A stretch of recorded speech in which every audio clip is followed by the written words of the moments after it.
In today's video, I'm going to teach you how to refresh Outlook.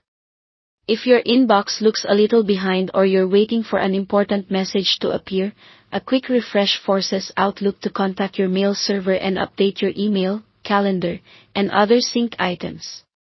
I'll walk you through how to do this in the new Outlook, in Outlook on the web, and in classic Outlook, plus a quick keyboard shortcut that works great when you're in a hurry. Let's start with the new Outlook and the web version. Look along the top of your screen for the View tab. Open it, then click Sync or Sync Now. The button usually looks like a circular arrow, and that's a good visual cue that you're in the right place. When you click it, Outlook immediately checks for new mail, sends anything in your outbox, and refreshes what you see in your folders. If your connection is stable, you should see new items appear within a moment or two. If nothing changes, that usually means you're already up to date. Keep an eye on the top bar for any brief status messages while the sync runs. If you prefer a faster method, use the keyboard. Press F9 to refresh. This shortcut triggers a send and receive action without you needing to click through menus.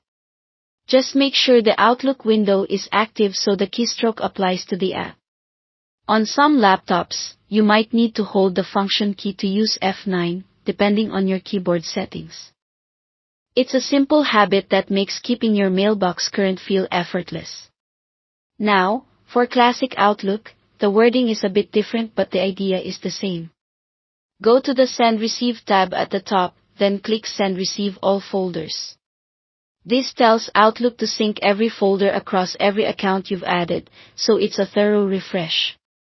As it runs, watch the status bar at the bottom for progress updates. You might see it noting which folder is being synchronized or that it's checking for new messages. When it finishes, your inbox and other folders should reflect the latest changes from the server. That's all to it. Thanks for watching.